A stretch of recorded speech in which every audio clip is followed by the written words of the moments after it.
friend. You're listening to the Sustainable Bodyworker, the podcast for massage therapists who want to grow thriving, purpose-led businesses without the burnout. Here we talk about nervous system aligned business strategy, pricing that makes sense, client work that doesn't deplete you, and how to build a career that actually supports your life. I'm your host, Gretchen Popp, massage therapist, mentor, educator, and recovering overachiever. Let's get into it. Hey friends, welcome back to the Sustainable Bodyworker Podcast. I'm really excited about this conversation because I got to sit down again with a returning guest, Annette Montgomery. If you haven't listened to her other episode with us, absolutely do that. Every time we talk, it feels like one of those conversations that just lights me up. Annette is a massage therapist, educator, and the founder of Bolstered, a virtual community of massage therapists.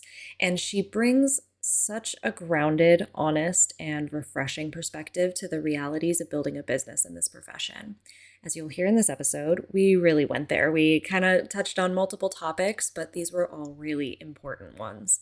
This conversation is especially for the massage therapist or body worker who knows they're good at their work, but feels resistant to everything that comes with being visible, marketing themselves, or trying to grow in today's online world. If you've ever thought, I didn't get into this work to become a content creator, or felt torn between wanting a sustainable business and deeply not wanting to play the social media game, I think this episode is going to hit home for you. Annette and I talk about what's actually underneath that resistance and why so many therapists misunderstand marketing as something performative, pushy, or inauthentic, when really at its core, it's communication.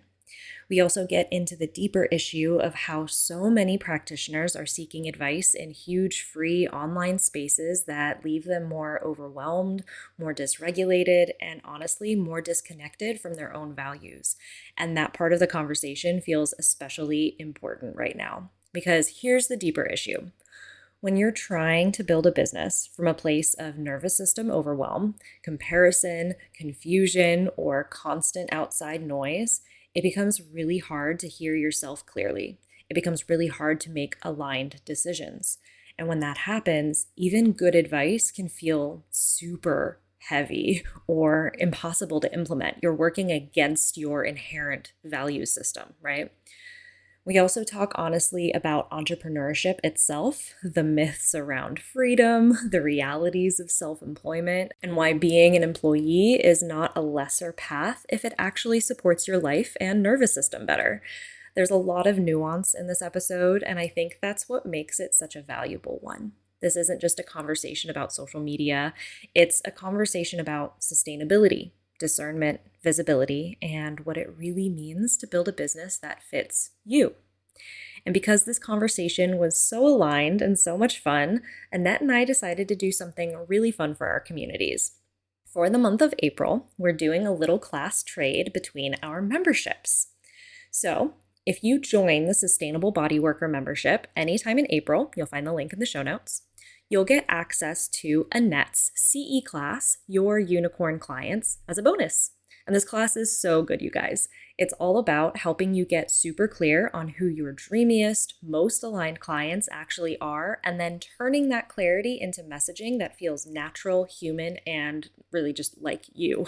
So if you've ever struggled to talk about your work without sounding robotic, awkward, or weirdly salesy, this is going to be incredibly helpful. It's also 2 CE credits and totally on demand. And if you're already a Sustainable Bodyworker member, go look for the code to get in that class. It's on the community dashboard. And if Bolstered, Annette's community, feels more like your fit, you can join Annette's community before April 29th, which is when I'm teaching my next live CE webinar class. And you'll get free access to this class that I'm teaching as a bonus. So this webinar CE class is all about shifting out of pure strategy and back into embodiment through gentle movement and somatic practices. We're going to be reconnecting with our bodies, releasing tension, and getting grounded again so your growth actually feels sustainable. This is going to be such a magical experience, which will allow you to tap back into your inner wisdom around what the next steps to take in your practice are, and it'll help you show up so much more fully in each and every one of your sessions as well. And if you're already a member of either of our communities, you're already included in this. So keep an eye out inside of your membership portal for the link or coupon code that gives you access to this. Also, for this offer, I'm extending founders pricing for the Sustainable Bodyworker membership through April, which means you can join for just $27 for your first month with no long-term contract. That includes Annette's bonus class, my live embodiment webinar, a one-on-one coaching call with me, multiple CE opportunities inside the class library that we have, the full hypnotherapy library, tons of business building support, and a really incredible community of body workers who are committed to growing in a way that doesn't require them to sacrifice themselves in the process. There is no hustle culture here. So if this offer resonates, you'll find the link to Bolstered in the show notes, and you'll also find the link to Founders Pricing for the Sustainable Bodyworker membership there too. And honestly, if you're feeling called to both, you are absolutely welcome to join both and get the best of both worlds. All right, let's get into this conversation with Annette. Alrighty. Oh my goodness. We have Annette Montgomery on again, and definitely won't be the last time. And I am just so grateful to have you here. We had a nice long conversation a couple of days ago about what are we going to talk about? And it got me so excited in my own business, even just to be able to chit chat with a friend. So thank you for that. But for those of you who might not know who you are, obviously they haven't been on Instagram and seen your incredible, hilarious reels. But in case a listener has not heard of you, Annette, will you please introduce yourself for our listeners? Yeah, of course. Well, thank you for the very kind introduction. It's always so nice to be here. And I love talking shop, especially with another mentor that has such similar values and enjoys digging into like the nuance of things. So always enjoy talking shop with you. So my name's Annette Montgomery, and I've been a massage therapist in Indiana for about 14 years. I've always been by myself in a solo practice. And then in the last few years, I've taken up mentorship and I've created a couple CE classes. I love connecting with people on Instagram. It's kind of just this fun, friendly place where, again, I really enjoy connecting with other massage therapists and hearing their stories and hearing their thoughts and ideas and perspectives. And then I also have a virtual membership community, Bolstered, that started just under a year ago. So yeah, we're just out here like making connections and enjoying and listening to stories. So it's a good time. Yeah, I love that you say Instagram is a friendly place because I personally don't find Instagram to be a fun, friendly place. But whenever Okay. you pop up on my feed, your big smile just like brightens my day. And I'm like, oh, Annette's here. It is a fun, friendly place now. You really do create a really nice energy in your posts of like welcoming people. And I think that the name of your community, Bolstered, is absolutely perfect. And it really does kind of summarize the sensation that you provide for people. And you've always been someone you're a Cancer. I know that, right? Yeah. Yeah. So Yeah. I'm Cancer rising, actually. So like that's something that nurturing quality is something that I tap into. I think that's why I'm a good massage therapist. But I love like connecting with Cancer energy just because there is just like, oh, you're a warm hug. You're not out to hurt people. This is great. Yeah. And one thing that came up for us in our chat, and has been coming up for me a lot lately, is the idea that massage therapists, if we run our own practice, if we want to build a business, particularly a sustainable one, maybe it has online offerings or, things that are expanding and scalable, that there's this tension between, just showing up and doing massage and not wanting to be a quote content creator, not wanting to show up online.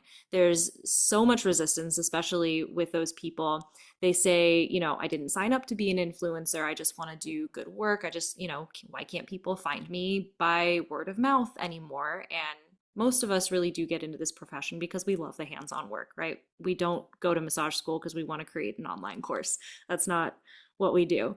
But at the end of the day, if you're self-employed, you are the marketing department. You're every department in the business until you hire someone else. You are the brand, you are the messaging. And in today's world, social media really is one of the most accessible and impactful ways to communicate what you do and to reach people at such a scale, right? So I'd love to start our conversation here.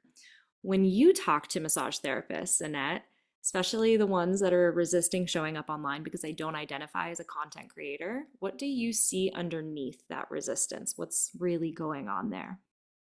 Yeah, I mean, obviously, yeah, what you say, we hear this a lot, I think, in the space is, "I didn't get into this to be a content creator." I wanna massage people. I wanna spend my time massaging people, and like you said, the life of an entrepreneur is a busy one. Like, it is one that we have chosen to wear many hats, and so even though we have, chosen massage as the trade, the thing that we are going to provide people, we've also chosen to be in business for ourselves. And so with that comes wearing many hats. And one of those is marketing, sales, promotion. And so, I think we have to look at that resistance of not wanting to be a quote content creator or influencer as, is this something that I have really thoughtfully considered and have legitimate reasons that this is not going to be a good pathway for my business to bring in more clients? Or am I just up against something that is new and unknown? And that is scary. We don't like being beginners. We don't like having to learn another thing, especially as an entrepreneur. Our to do list is massive. So to add something else to it, and say, well, now I have to learn how to do this, of course, there's going to be some resistance against that. But, what I always kind of ask people is, well, if you aren't going to advertise, if you aren't going to do marketing or sales or promotion in some ways, the genuine question is, what do you expect to happen? I mean, truly. I mean, we cannot just isolate ourselves and sit in our treatment rooms and expect people to somehow magically find out about us. And like you said, there is referrals, there is word of mouth, but I think those only go so far. And I think we're also kind of leaning into a world recently where when someone receives a referral, the next step might not be book an appointment. It might be follow you on Yep. Instagram, check out your website, see what's going on. They want to do a little research. They want to check out your prices and your services. And so people typically don't just take that referral and immediately take that next step of making an appointment. There is a little bit of kind of recon and research happening on their part. So if we're not going to post to social media, which is fine, I don't think everybody has to, but then the question is, where are they going to find that information? Yeah. I think, it's interesting. If you run a massage practice and that's all you're doing, it's hands-on Mm, massage. I agree mhm, with you when you say you don't have to post on social media. But when it comes to a lot of what I help practitioners with when it comes to scaling, offering an online yeah, offer, something that needs to be found online, then it's, I shared this metaphor with someone in my community recently, actually. They had a beautiful website, they had the online offer already there, and then they don't want to post on social media about it. And I said, having this here is like asking a ship out at sea to come find the shore in the middle of a storm without turning the lighthouse on, right? Yes, your offering is there, but not only are there a million and one other offers being thrown at them all the live long day, not just on social media, but on their television, on their Hulu, like everywhere they're being advertised to. They're being pulled in a million directions already. There's As the years go on and marketing gets even more ingrained in everything we do, it's less and less likely that they will find, yes, you have an existing website, your SEO might be great, but that doesn't mean that they are actively searching exactly what you offer. Especially for obscure things like an online course, people won't necessarily go like, I need an online course in this thing, and then go and Google search it. And if your SEO gets you in the top 10, you're good. Really, online courses is kind of like, oh, hey, here's this thing that you didn't know existed that actually solves your problem. And so, yeah, I mean, if you're running a massage practice, cool. Having a referral system is fantastic. It's integral, right? I like to think of it, your marketing strategy is multi pronged. You can't just have one, right? And I love what you said about people researching. I'm absolutely one of those people who researches. If I get a referral, I don't care how like solid that referral is. If I look them up online and they've got a sketchy website or they've got like weird social media, I'm not going to be like, oh, yes, I'm going to book with this person right now. I'm actually going to be kind of repelled.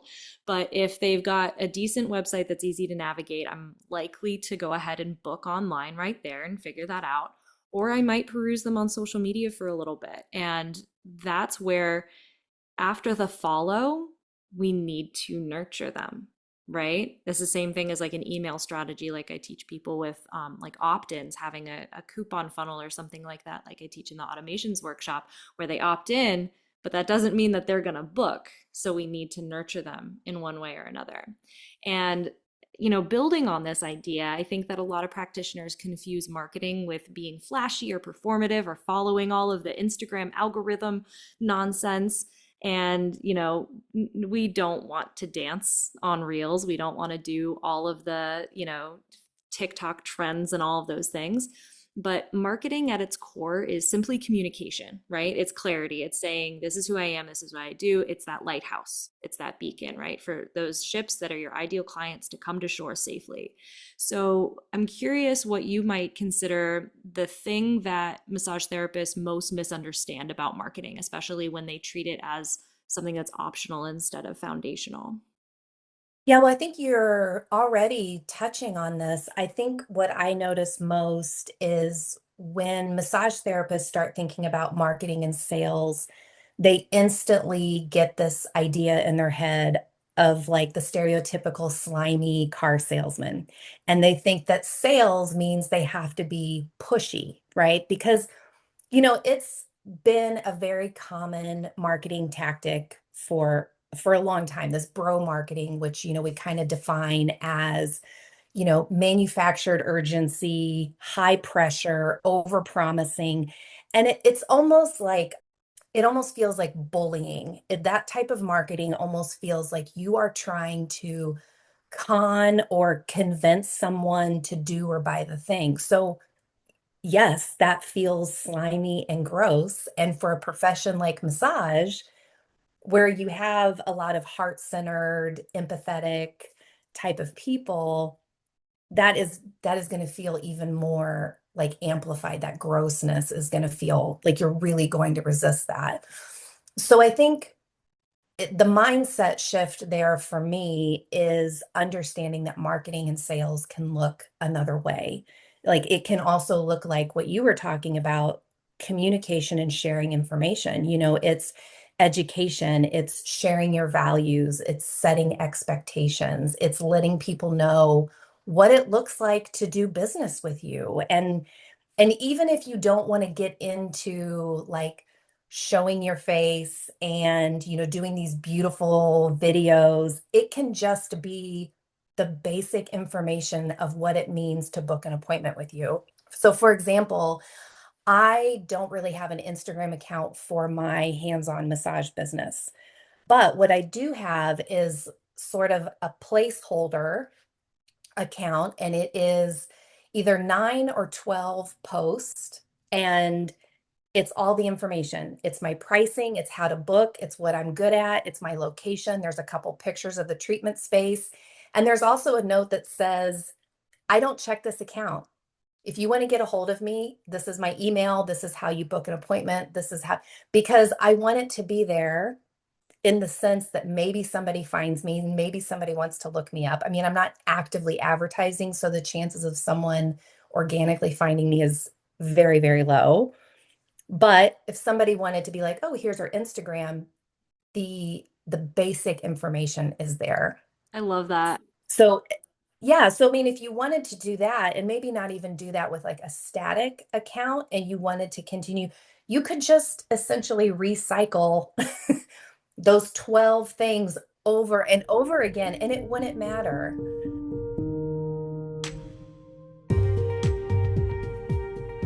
You know that moment at the end of a session when you're completely drained, when your body feels like it's given everything and you just need something to help you reset? Or maybe it's the end of a long day when you're finally out of the treatment room, but your nervous system is still wired, your muscles are still tight, and you can't quite come down from all that output. I've been there, and for years I've tried everything: stretching, foam rolling, Epsom salt baths, heat packs, all helpful, but nothing really gave me that deep grounding reset I was craving. And then I found the Bond Charge PEMF mat. PEMF stands for Pulsed Electromagnetic Field Therapy. And I know that sounds intense, but stay with me. Basically, it uses the same natural electromagnetic frequencies found in nature, like the Earth's 7.8 Hertz Schumann resonance, to help your body recalibrate at the cellular level. The mat I use is the PEMF Mat Max, and it's honestly become one of the most valuable tools in my self care toolkit. I'm on it every single day. And here's what makes it so incredible: it combines PEMF therapy with infrared heat, red light therapy, and semi precious gemstones like tourmaline, amethyst, and onyx, all layered together to create this deeply restorative experience. You can choose different frequency settings depending on what you need. There's a delta wave setting for deep sleep, an alpha wave setting for calm and relaxation, a beta wave setting for focus and energy, and a grounding setting that mimics the Earth's natural frequency. And the heat is not just surface level heat. It's far infrared, which penetrates deep into your muscles and tissues. It's like the warmth you feel from the sun, but concentrated and therapeutic, kind of like an infrared sauna without all the sweat. I use mine in two main ways. One, after I'm done with clients for the day, I lie on it for 20 minutes with the delta wave setting. It helps my nervous system shift out of work mode and into rest mode. I sleep so much better on the nights that I use it. And two, I actually use it on my massage table as a heated pad for my clients. The gentle warmth and PEMP frequencies add an extra layer of relaxation and recovery to their sessions. Clients have told me they've never felt anything like it, and honestly, it sets my work apart. And here's the thing: this isn't just for body workers. If you're someone who struggles with sleep, stress, muscle tension, or just feeling depleted at the end of the day, this mat can be a total game changer. It's low EMF, flicker free, and completely non invasive.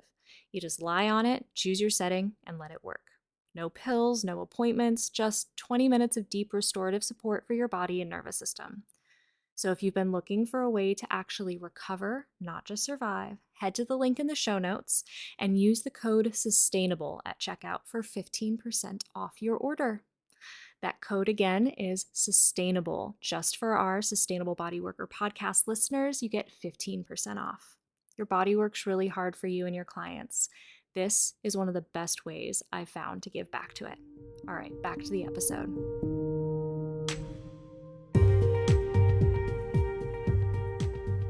Yeah, no one notices that. If Yeah. you look at any account, I've done this actually. I've like scoped out like, oh, who is this person? It actually kind of drives me crazy. It's like I'm like, oh, this post clearly went viral. Who is this person? And then I see like the Mhm. past 100 posts of theirs is exactly the same thing, or a Mm. rotation of like three or four things. And, oh, Yeah. that's how they went viral. They again, like they're just doing the thing, and they're keeping themselves top of mind and working with the thing. No, we don't have to do that. And I love how you have that static account. I've been saying for a while that I feel like an Instagram account is kind of like the new website. I don't necessarily try to look for people's websites anymore. I look them up on Instagram, and people, when done correctly, people can effectively communicate everything that they need to, just like you said. Here's my pricing, here's what the treatment space looks like, here's my services, here's all of this, here's the link to book. Like, you don't even have to spend $300+ a year on a fancy website anymore, because that can act as your website. And there's so much that can be done with that. And students that I have that are really resistant to posting on social media, I think that we've gotten trapped in this idea of we have to create constantly new content over and over and over again. And that's exhausting. I even get exhausted recycling my posts sometimes. I can't even imagine. Like, girl, it's so funny. Annette, I will always be in admiration of the content that you've created because it's hilarious and it's genuine and like you just do it really, really well. So do you have a Well, secret? thank you. I know you're always asking me that. Like, you're so good. You're like, if you could just spend some time telling me what you do, I think I could reverse Yeah. engineer it to create like a class. You're so funny about that. I'll tell you, I think the secret is I don't do a bunch of retakes. I don't overthink it. Now, is that easy? No. Um, but when I'm making a reel, I make it and I try to get things like really good lighting and I try to make sure that the text is like visible and like kind of the basic things. But when it comes to like, does my hair look perfect? No. Are there things about me that I'm critiquing? Yes. And I just put it out there anyway because I could sit there and retake and do a reel for hours and still not feel great about it. So, just getting over myself and hitting post and just putting it out there and realizing that the world is not going to collapse in on me if I don't know, my sweater was crooked or something. Nobody notices. Nobody Yeah. notices. Yeah. It's so So funny. I think you have to like if you have something about you that feels like things have to be perfect, and maybe that is the piece of the resistance is like, well, it's never perfect or I can't get it just right. Just do it anyway. Yeah. I Yeah. went live on Facebook a couple of months ago when I got real fired up about something. And I was, I could have done my hair and I could have put on real clothes, but I Mm. was in my pajamas. And I went live and I was like, guys, I'm in my pajamas. That's how fired up I am. And that post went crazy. It was awesome. And that reality Yeah. is like what people want to see. They don't necessarily need to see this polished up version, especially if you're not that polished up version when you show up at work. They want to see who you actually are. And that authenticity, too, that's what stops the scroll, right? Like that's what creates that connection and allows people to really resonate with you and feel like they want to follow you. Yeah. Yeah. I think the other thing about social media is we've gotten into this idea that we have to go viral. We have to be this influencer. But when you think about that, for a massage therapist that is serving a local community, you're looking for, I don't know what, 50 to 150 people to come in every single month, right? Like you're not, in fact, I would say it would be not good to go viral because then you're going to get a bunch of followers that live hundreds of miles away that are never going to book an appointment for you. So I think it's actually better to have a low follower count as long as it's the community. I mean, it's people very local to you. So I think we need to lower our expectations a little bit of follower counts and going viral and views and likes and comments. It's are you getting new clients from this? Are you getting, messages and I mean, I always feel like if I'm going to put something out there in a marketing advertising sort of way and I get one person, for me, it's worth Oh, it. yeah. Yeah, that's free marketing. I remember when I was running my clinic and I was running paid ads and I did the math around it. It cost me approximately $40 per new client. And we had a whole process that turned that into a recurring client or have them buy a program, which like Hmm. increased that ROI Hmm. exponentially. But at the end of the day, if that's just, a single client and paying my employee to work on them, and if we didn't have that follow through system in place and they didn't rebook, I was actually losing money. But if I did a post or a series of posts for free and got that same Hmm. client or even sold that same program, we were selling programs that were $2,000 plus. That's so worth Hmm. it. Putting yourself out there and Hmm. feeling a little bit uncomfortable. It's so important. But I think also like You mentioned going viral and how much pressure we put on ourselves. I think it's a lot to do with the popularity complexes that we ended up with outside of high or from high school and all of that.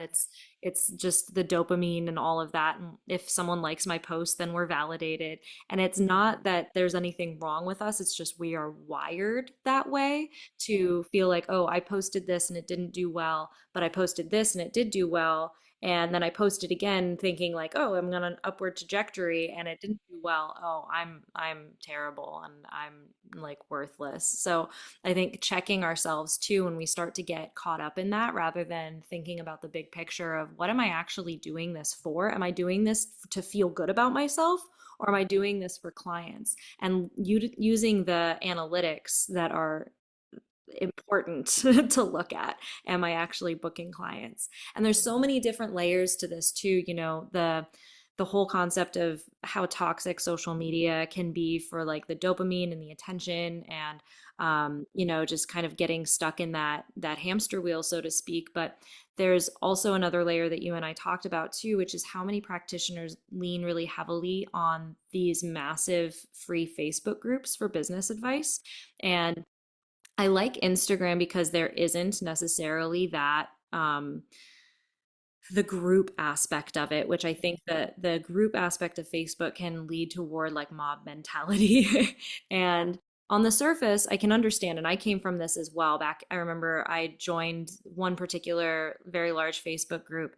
They weren't so large then, but back in 2017, I joined this Facebook group, and that is when my business really started taking off. There was a lot of advice, and there was a lot of tough love that I received, right? And so on the surface, it can seem really smart. It can feel really resourceful. There is a lot of information out there, and there are a lot of practitioners with experience and expertise that you can glean from through that if you filter through the toxicity. And the mindset around it makes a lot of sense. Why would I pay for support when I can ask 20,000 therapists for free? But we discussed this, and I love this concept too. It's not actually free, right? We're paying with our attention. We're paying with our nervous system getting dysregulated from this. There's all kinds of stuff popping up on social media right now that does not make me feel safe. And not just to mention that, but when you post something very vulnerably on a Facebook group like this, you're opening yourself up to advice from people whose goals and values might be completely different from yours. So you're getting hit with these ideas that are not coming from the same place that you are at. So I would love to know what you've seen happen when therapists rely primarily on those spaces for guidance. Oh, It's a big one. it's a big, it's a big topic. I started out in the free Facebook groups. I was heavily participating for several years in a lot of the more well-known big Facebook groups. And I do think that they can serve as a really great beginning touch point for massage therapists because it can feel like a very isolating profession, especially if you are a solo massage business owner. Um, but even if you're not, I think that massage therapists tend to kind of get in this space where it's like no one understands and nobody understands what I'm trying to make with my business. And I have this vision, I have this dream, and I can't make it come to life, and nobody's really getting it. And so it can feel really helpful to, like you said, have this visibility in front of 20,000 plus other massage therapists, but you end up with so much noise. And I think that it's gonna be hard to be nice. You don't have to be nice here. No. Yeah, I like you said, I think you can end up with a mob mentality because the trouble with it is that a lot of the advice ends up being sort of on the fly between clients. It ends up being pretty superficial. And so I think that just feeds that massage therapist that is feeling overwhelmed and misunderstood. And then when the advice is very just like, oh, know your worth, raise your rates, let go of that service. That never worked for me, or that always worked for me. If it's not working for you, then you're doing something wrong. And it it doesn't actually end up feeling supportive. And, I think so it makes me think I remember one of the times that I posted a question in one of the groups, I asked if anybody ever kept one AirPod in and listened on very low, like another type of music or a podcast or something, because I'm just the type of person that like I just kind of need that Mhm. in my brain. I was Oh, crucified. yeah. There was over 100 comments about how I was such a bad massage therapist, that I wasn't present, that I was doing a disservice to my clients. And I instantly felt like, oh my gosh, are they Yeah. right? Like, am I a horrible massage therapist for even wanting to try Hmm. this? And then I got kind of angry in the sense of like, they don't know Yep. me. They don't know my brain. They don't know my lifestyle. They don't know what I need to do a good They also job. don't know And what then you're I just listening felt, to. Like, you're not listening to Akatar for right, crying out loud. right. And it's not like it's both ears and I can't hear the Yeah. client. And, I mean, so it's just noise in the background, right? So then I just felt very judged. So here, and I think this happens quite frequently in Facebook groups where we reach out and we're looking for support or camaraderie or validation. And just because of the medium that we're looking at with a free Facebook group, and the high numbers are great, but they're also really detrimental in receiving really solid individualized support. Hey, friend, real quick, I'm interrupting this episode to share something that's made a huge difference in my health and my ability to actually rest, which is kind of the foundation for everything we talk about here.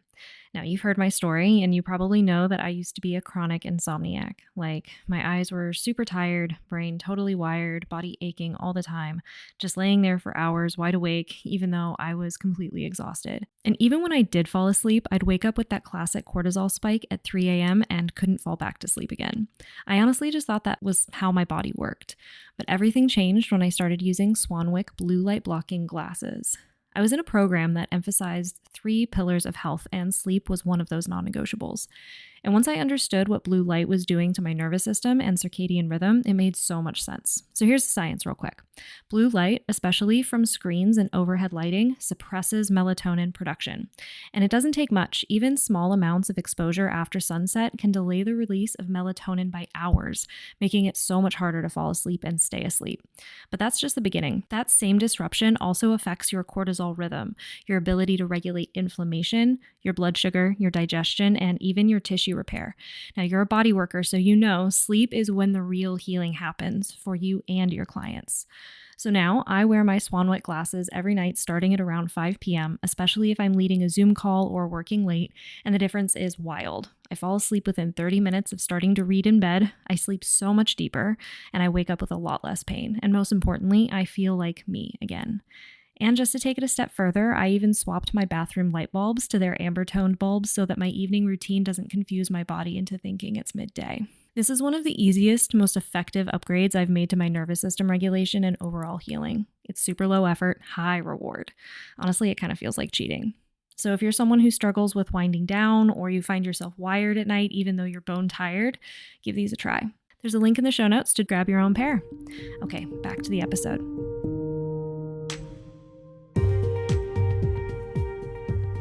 Yeah. Yeah.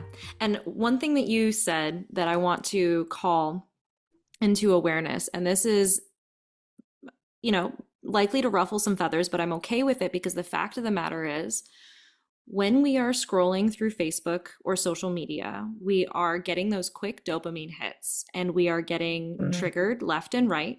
And mhm, I would guess that the majority of people who are scrolling through Facebook are not in a wholly regulated state, capable of mhm, being able to access their empathetic brain as well as they would, say, one on one mhm, with a person who actually asks that question. They're scrolling through Facebook. Yes, they might be between clients. They might be, snacking on some food really, really quickly before the next client, scrolling through. And then there's someone asking about AirPods, and they're like, I'm triggered about something else that I saw on Facebook or Instagram, and I'm going to lay that on this person who like slightly triggered me even more. And I think that, man, I've been attacked on social media as well for asking like a perfectly benign question about another scenario where it was a client that was just misaligned, and I was completely like I was torn apart. And I know you and me and anyone in this profession, we're empathetic feeling people, right? Like we take things to heart. So like I was like rolling over in bed like, "Oh my gosh, everybody hates me," after that experience. And a simple question about AirPods. It's funny because too, like that post, whether it was yours, I've seen it come up, other people asking the same thing. Every single time, there's actually a really solid 50-50 split on like, no, you need to be totally present. And, oh, actually, I'm neurodivergent and I need this to actually keep me present. Um, so I love that there's a 50-50 split. In case you weren't able to witness that, that's what I've been able to witness recently when I see those posts come up. So hopefully that validates you a little bit. But I think it is important to know that when we are posting in a group like that, which is an app designed to steal away your attention and it's designed to trigger you. It is literally designed to get you angry or excited in one way or another so that you comment and so that you engage and so that you continue scrolling. That is the nature of that app and the purpose of it. The purpose, it is not to bring people together. It's not. It is to make money so that more and more people, more advertisers are shown their stuff and they can bill their advertisers more. So when we are seeking advice from a group of people. Now, I mean, there's probably a handful of people who do intentionally open up their Facebook groups and like, hey, I want to serve and I want to show up. I want to just acknowledge that there might be people who are in a completely regulated state who are capable of regulating their emotions when they respond to those things. So if that's you, know that I acknowledge that you probably exist. However, the majority of people who are going to be responding to those things are sitting in a dysregulated state, already triggered by the app that is designed to trigger you. And that's not advice that I want to receive, quite frankly. I want to be receiving advice from people who have similar values to me. Someone who values humor like me. I've got, not anymore, not for my clinic because I sold that, but on my clinic, our like, yes, we solved chronic pain problems and we worked with the athletic community, which is kind of like a clinical thing. We had humor all over the website. Like, I had this one thing about like each practitioner had a silly title like the muscle manipulator and the pain hypnotist and things like that just for fun. And I could totally see someone else who does not value humor in the way that I do ripping that to pieces and making me feel really bad about myself when at the end of the day it was actually really successful marketing because it called in the clients that also value humor, right? So we need to consider the advice that we receive the same as how we market ourselves. We're speaking to our ideal client. We also need to be receiving advice and wisdom and support from people who are resonating at the same from the same place as us. And so I think that that is a really important thing to keep in mind when you're, seeking out free advice, or if you're one of those people who's been attacked by the Facebook groups, and unfortunately the safe ones are no longer feeling safe. It's important to reconsider if that's really where you want to be getting your advice from.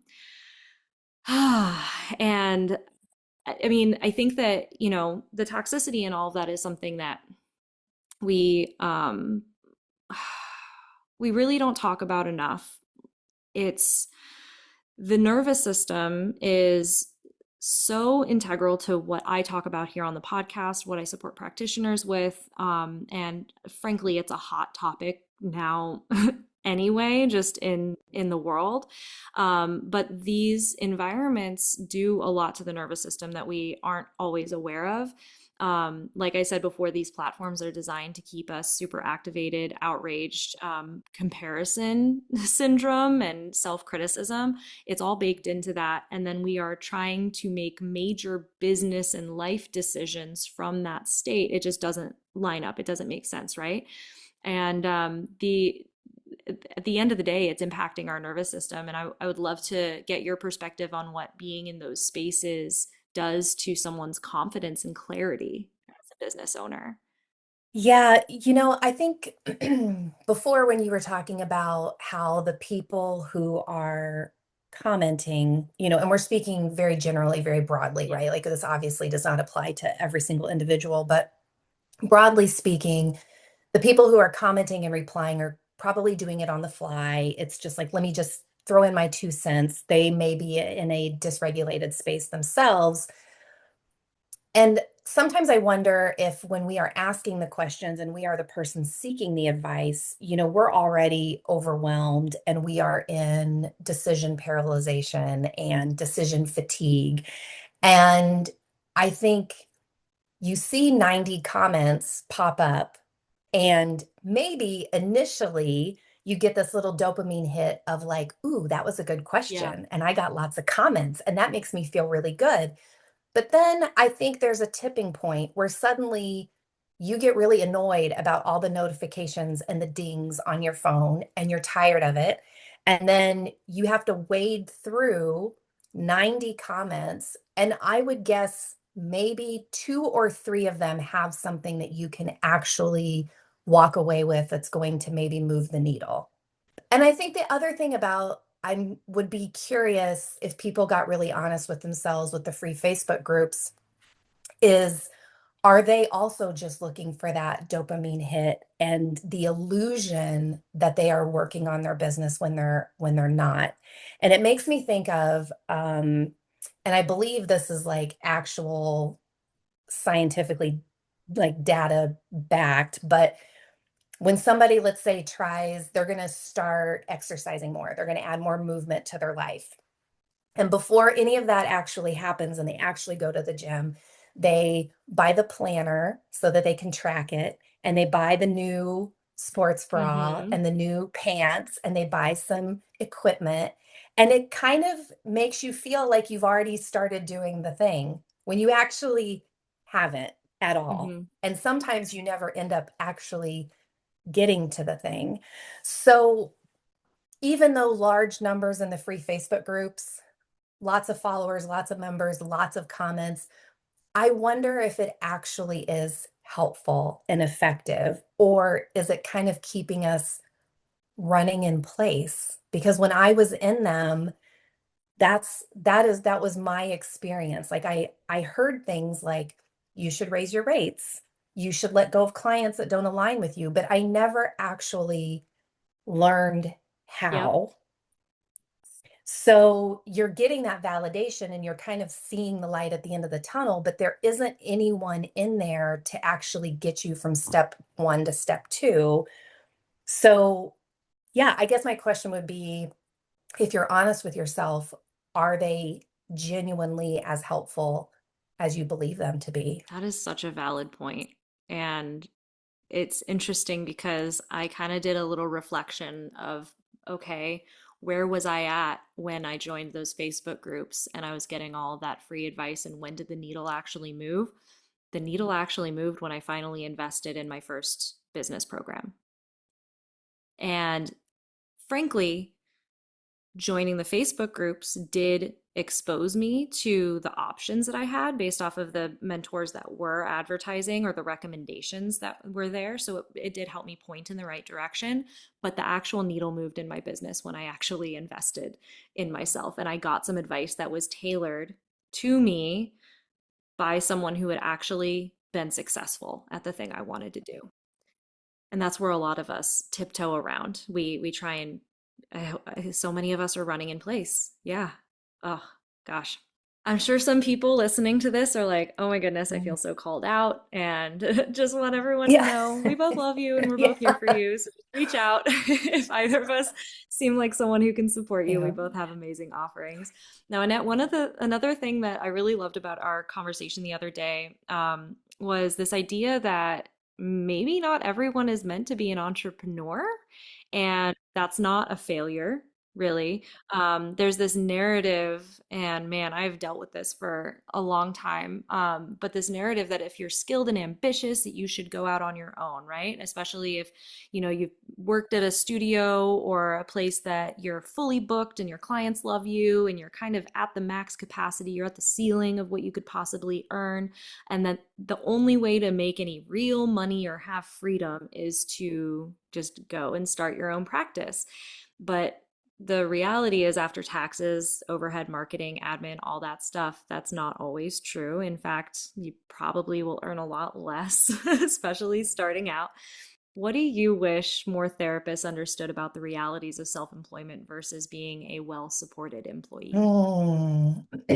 Every time I feel like I start talking about employment versus entrepreneurship, I feel like it's just going to make everybody not want to be an entrepreneur because when you actually talk about it, it sounds terrible. I wish there were more of those conversations though, because there's also all of these people out there that are like, just quit that job. You're doing great. Quit that job, start your own business. You're going to make so much money. And it's like, well, yeah, maybe in 5 years after you initiate this whole thing and you work through all of these mindset blocks. So I really do think that we need more honest conversation. Like it's not all rainbows and butterflies. Yes, it's possible to create extensive freedom, but not everyone's cut out for it, and that's okay. I think that people actually have the potential of being really successful as employees without all the Yeah, well, liability. I mean, the truth is, I would wager, because I have felt this myself, that every massage business owner at some point has had a day where they come in and they say, "Oh my God, I wish I could just come in and give a massage and leave, and that was all I had to do today." Because it doesn't turn off. I mean, obviously, I'm an entrepreneur. I've had my own business for 14 years.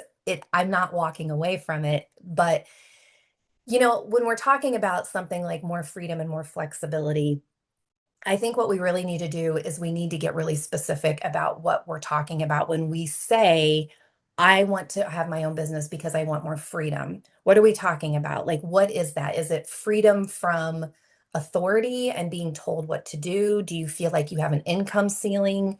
Do you feel like your creative skills are being limited? Is it you want to have your own schedule? You feel like you're like there's this big time constraint that's not working for you? Because just saying like, "I want more freedom and flexibility to do what I want," I mean, that's the thing that you and I know about entrepreneurship. There's not a lot of room for vagueness. Yeah, well, also at the beginning, like your work is going to bleed into your personal life so much as well, too. So you got to have really good boundaries before you take that step. And we know you're the boundaries queen. So like you got to have really solid boundaries in order to guarantee whatever vague freedom Yeah, you're well, I mean, thinking yeah, about that's anyway. absolutely the biggest part of it is that I think we don't realize that with that freedom comes things like boundaries and interpersonal skills and decision making and responsibility. So, I guess when I'm talking to somebody that's kind of going back and forth about what path do they want to take, for me, it's not really the question isn't like, do I want to be my own boss or not? It's more, which responsibilities are you okay and capable of doing or learning how to do? Like, which responsibilities do you want to carry? Because Mm, when yeah. you look at getting to the point where you can delegate or hire out, that's in the future. But you have a handful of years where it is just you. And so Yeah. you have to be able to shoulder all of that responsibility while being the decision maker, holding the boundaries. You have to fire the client, you have to raise the rates, you have to Or fire the employee eventually if you do delegate. That's fun. yeah. So it's not, but people, I think they kind of glamorize it and make a little fluffy because they're like, "Oh, well, I get to create a logo and I get to decide the font and I get to create this beautiful website." And it's all the fun, fluffy stuff. And that is part of it. And I enjoy it. And it's a wonderful piece of entrepreneurship to have that creative freedom. But it's also bookkeeping and taxes and remembering to order lotion and like it's not as glamorous on the day to day. It's not to say it's not worth it, but Yeah. it's not the glamorous life that I think it feels like. But I think the other side of that too is, and I see this a lot in the massage industry specifically, is I think a big piece of that puzzle is we don't have a lot of good employers. Yes. So I think when we're talking about it, like we're talking about some of the big, large franchises that bleed the therapists like turnips, and those are very unhealthy, toxic environments. So obviously, somebody would want more freedom, flexibility, control, right? So if we had more, and I think you've said this, like more well-supported employees, more healthy environments, I think it would look like a different environment. Because I think an employee could be, I mean, if I could find a solid employer, I might consider it.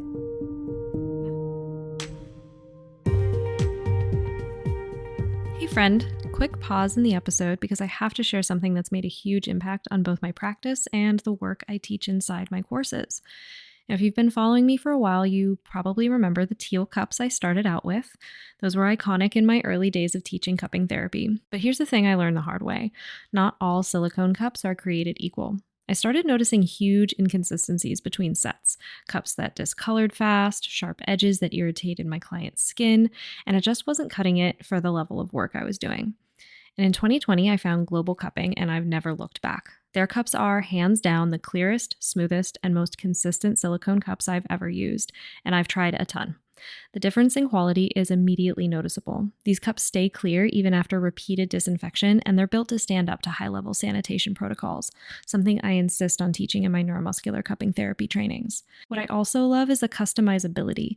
I can mix and match sizes in a set, no more stockpiling a bunch of cups I never use, and their silicone facial cups are my absolute go-to now for jaw work. No more rubber bulbs on the glass cups to worry about disintegrating, just easy to clean, durable tools that are comfortable for both the client and the therapist.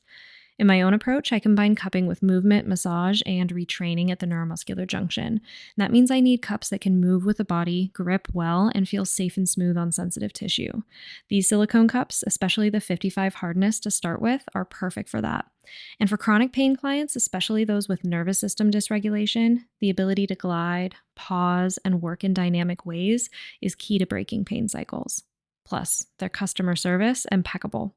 I'm a stickler for this. I've had questions, students have had questions, and they're always quick, professional, and just genuinely kind. It makes a really big difference. So whether you're brand new to cupping or you're refining your technique, this is the gear I recommend. It's an investment in your practice that pays off in results, ease of use, and your client's comfort. Use code NEURO at checkout for 20% off your first order at globalcupping.com. All right, let's get back to the episode. This is part of the reason why I got so psyched up about the first time employers course that I created, because I came from the franchise world. I was bled dry after 2 years, had my fibromyalgia attacks and first case of burnout, all that, shared that in a different podcast episode. But, I went through all of that and then did the entrepreneur thing.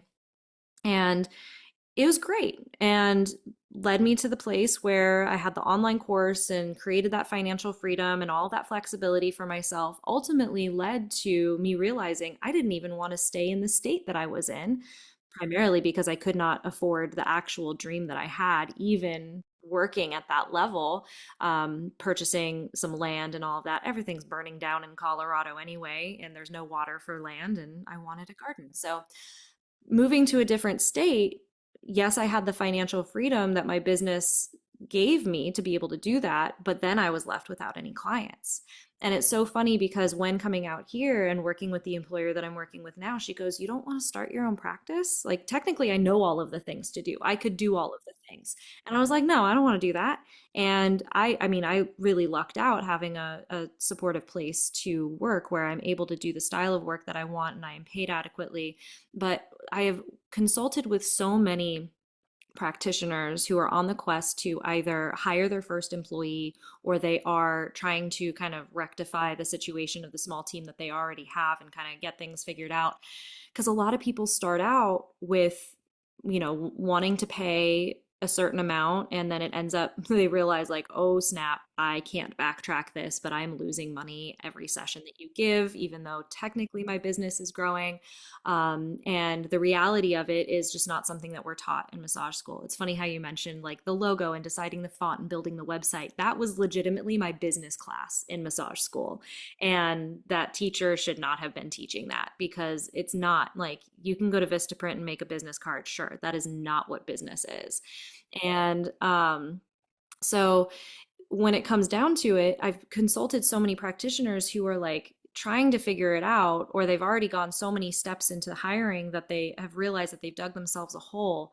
And there's actually so many ways that we can, as a solo practitioner, build a team that not only supports us and makes sure that our business remains profitable, because at the end of the day, the business needs to be profitable to be sustainable, and also supports the employee to be paid adequately and be given a really solid place to work without taking advantage of them. Mm. And so there is a way to do that, but I don't feel like there are many practitioners who make it to that point. Either by the time they hire, they are already super burnt out and they don't have the energy to do that, or they don't have the resources to learn how to do it adequately, or they hire the wrong person because they seemed really great on paper or really great in the first couple of weeks. Oh man, I've been there. And it's unfortunate because meanwhile, the franchises have this structure, they have this system that technically works really, really well, and it keeps it as a well-oiled machine. And it keeps working and it keeps going. And those are the businesses that are able to perpetuate. And these smaller businesses, sometimes more often than not, end up going under when they try to expand. I can't tell you how many businesses I've seen do well even, and then they open their second location thinking that they can apply exactly what they did in that first location to the second location, and the opening of the second location breaks everything down. Mm-hmm. And so it's something that people just really need more support on, and I think we need to be having more conversations about this in general, like what it means to be a good employer, and also being an employee that advocates for themselves rather than just jumping ship and starting your own practice, because that might not necessarily be the best bet for you. Not only did the employer invest so much time in supporting you to get to that place where you could be really successful, but it could be a really beautiful win-win situation. And all it comes down to is having solid conversations, mutual respect, and a plan to make sure it's a win-win for everyone. Mm-hmm. Mm-hmm. Yeah, and I think, something that I was thinking of as I was listening to you is I think there's also like a push-pull dynamic with an employee situation when it comes to control, right? Mm. And I think that a lot of times when I'm talking to massage therapists that are employees and they are in a situation where it's not a good environment. They feel like they're being, controlled a little too much, and they're not being heard. They don't feel seen as an employee, so I guess I always try to see all sides of things. And so I think when you're talking about creating a healthy environment as an employer, for me, I have to ask, how much control are you willing to give up? Because, Mm. even though you are the one calling the shots, you are hiring whole humans with their own individual, they're bringing all their lived experiences with them. And it's not going to be cookie cutter, right? But Mm-hmm. that's what we see in the franchises, right? Like they're not in the business of providing an amazing client experience. They're in the business of making money giving massages. So it Mm-hmm. is going to be high control. You do this, these are the rules, you wear this. And of course, that feels terrible. So I can imagine as an employer, that is a really hard, fine line to walk of you have to Yeah. be the facilitator. You do have to be the one providing structure and operations. And then you also have to give them some autonomy. Yeah. Well, this is where, yeah, it's that fine line. Like frankly, what makes the franchise system work is the standardization. Anyone who's interested in learning about this, I highly recommend reading the book, The E-Myth Revisited. We'll link to that in the show notes. Is so enlightening. And like any business, even if you are solo, having standards for yourself. I always do this. It's not just like just to make sure that you will remember to turn off the towel warmer at the end of the day, like you have that checklist for yourself, but it's also so that the client has a consistent experience, even if it's with you. So psychologically important. And that's why the franchise model works, unfortunately.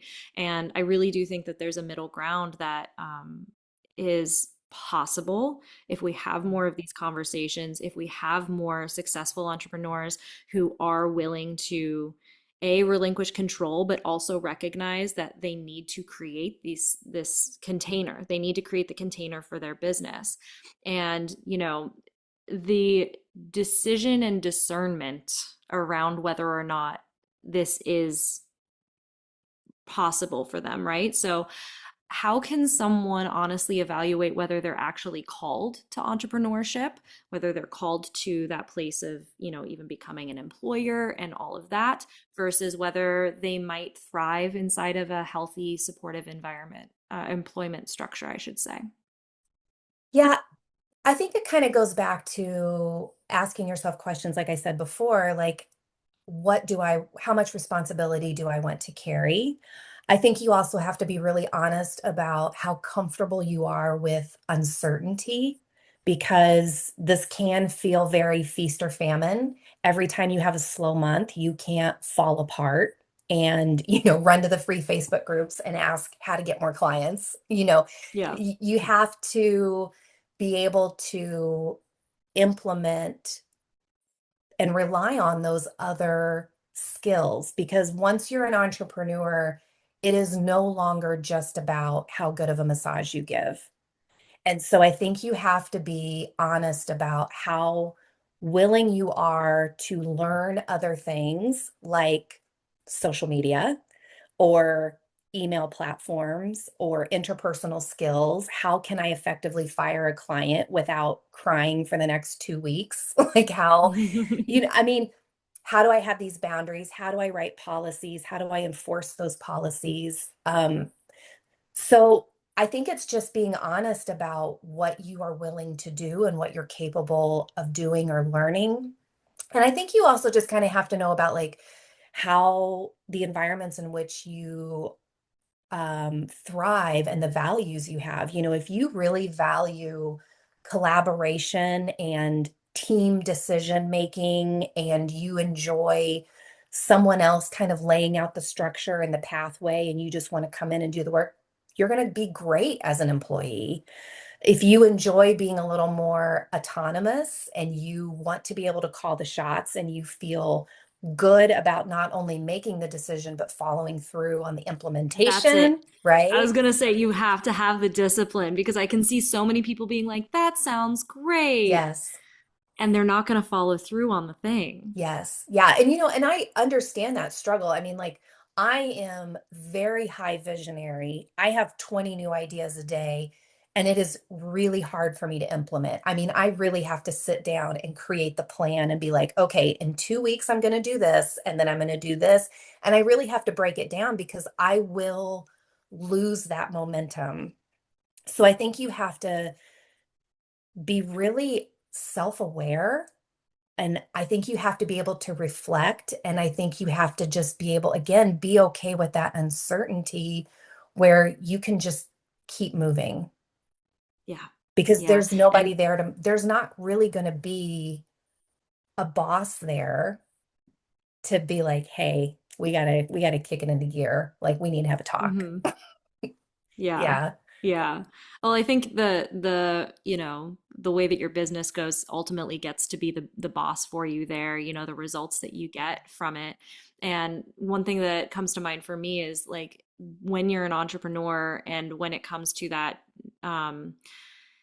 project overload, you and I are both like that. that no is the most powerful tool you get to have in your toolbox in that scenario. You really have to work that muscle of saying no, which is really hard for people in the wellness space. We could have a whole other hour plus long conversation about people pleasing and all of that. But if anyone takes anything from this conversation, exercise the power of no when it comes to that. And I would love to get your take and let you just kind of share this little nugget here. For the therapist listening who is feeling overwhelmed or isolated, unsure who to trust right now, maybe the free Facebook groups were their, source of support and all of that. Like, I don't want to shatter that support for them. If they could make one shift toward clarity and sustainability in their business this year, what would you encourage them to do first? I would say focus on quality over quantity, because like we've been talking about since the beginning, it's a lot of noise. And I think when we are on social media, we always run the risk of doom scrolling and getting stuck, and then suddenly it's 2 hours and oh my gosh, I just wanted to check the comments, and then here I am watching videos of dogs play golf, so Or worse. yeah, or worse. So we need to reset your algorithm. I go down to the deep dark web, man. Yeah, we need to get you back to nature and dog videos, but Send me some dog videos yes, and then it'll be better. yes. But yeah, so again, like just quality over quantity. I think again, being honest with yourself about the support that you're currently receiving, does it actually feel truly supportive?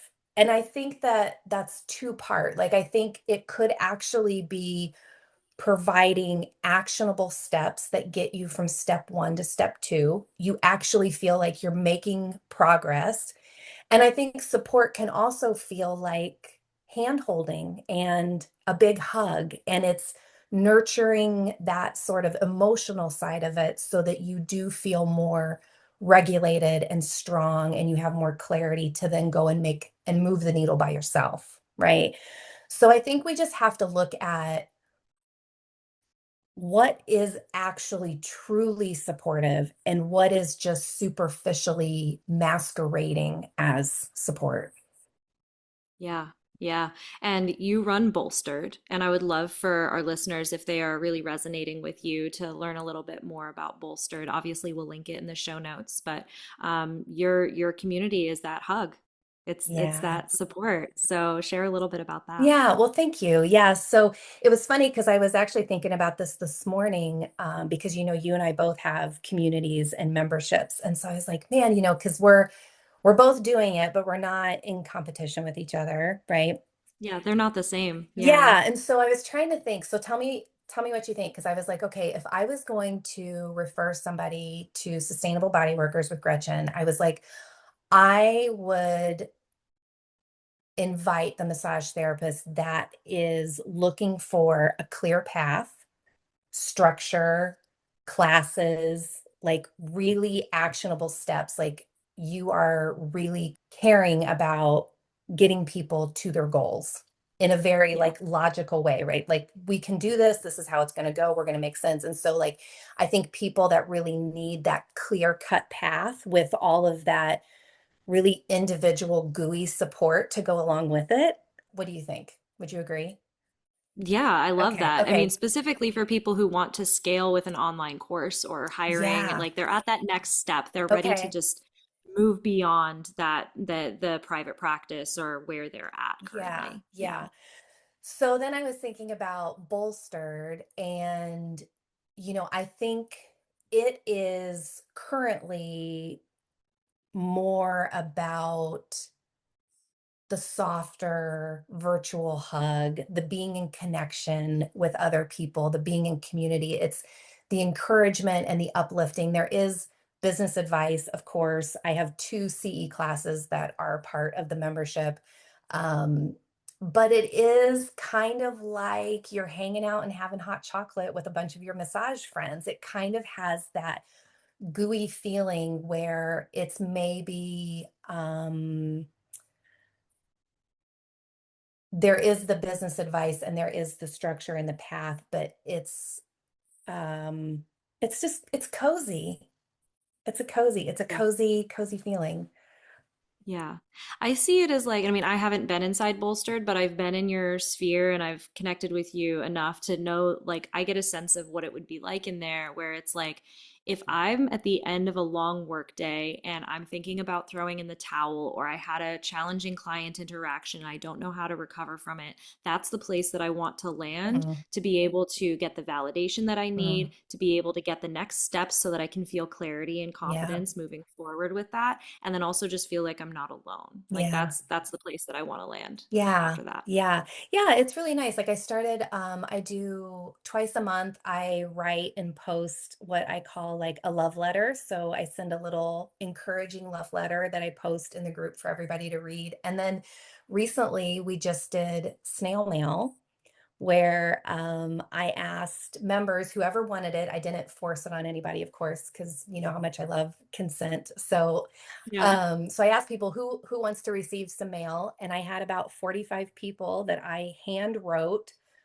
a postcard to, put a bunch of stickers on it, and mailed it out, just like a cute little. You're so amazing. You're doing such a good job. I'm so proud of you. And I think things like that are what's possible for communities like what you and I are creating, that aren't going to be possible in the free Facebook groups. Like that, just Yeah. that true, I see you. There is somebody out there that is thinking about you, that is cheerleading for you. Um, yeah. Mm. Yeah, it's the container and the intention. Yeah. Yeah. Yeah. And I just, you can't get that with 30,000 members. Yeah. Yeah. You can't get that with 1,000 members, No, frankly. no. Yeah. Yeah. Oh, Annette, I could have you here all day, and we're already past time, and we're going to have you on again because there's always something new to chat about. Thank you so much for joining. This has been an incredible conversation. I'm going to just urge all of our listeners to, if anything, go and check out Annette on Instagram if you don't already, and we're going to link to all of her offerings on Instagram in the show notes.